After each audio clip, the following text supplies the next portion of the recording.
Nagpositibo sa iligal na droga ang magkapatid na busway driver at konduktor na nahuling tila lango sa ipinagbabawal na gamot habang namamasada. Ito ay batay sa mga dokumentong inilabas ng Special Action and Intelligence Committee for Transportation o SAIC ng DOTR. Bukod dito ay nagpositibo din sa iligal na droga ang pakete ng hinihinalang shabu na nakitang nakakalat sa upuan ng bus. Dahil dito, maharap na sa kasong paglabag sa RA 9165 o Comprehensive Dangerous Drugs Act ang dalawang suspect.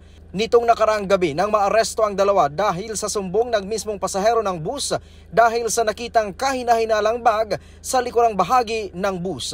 Dahil sa insidente, iminungkahi na ng DOTR sa LTO at LTFRB na isailalim na rin sa random drug testing ang mga driver ng EDSA Busway Carousel. Samantala, muling nagkasaang SAIC kaninang umaga kung saan tinawag na unfair o hindi patas ng angkas ng motorsiklo ang ginagawang panguhuli ng SAIC. Giit niya, marami ang dumadaan sa EDSA pero bakit daw hindi 24 oras ang ginagawang panguhuli ng SAIC? Pinara at nabigyan ng violation ticket ang motorista matapos na pumasok sa EDSA busway sa bahagi ng Ortigas flyover. Itinatanggi pa ng rider na pumasok siya sa busway pero natameme ito nang ipakita ng mga taga-SAIC ang surveillance video kung saan kitang-kita siya na bumabagtas sa busway. Hindi po makatarungan. Kung gusto nyong manghuli ng dapat lagi kayo nandito nagmamonitor. Huli din ang dalawang motorcycle taxi at isang pulis.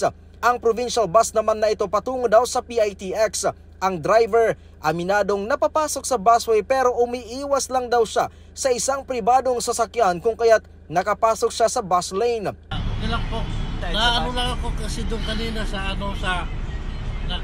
pag-akyat ko lang kasi ako doon kanina sa private kaya naka ko dito pasok.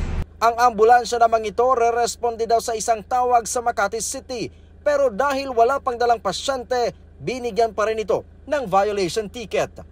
Ryan Lisigas para sa Pambansang TV sa Bagong Pilipinas.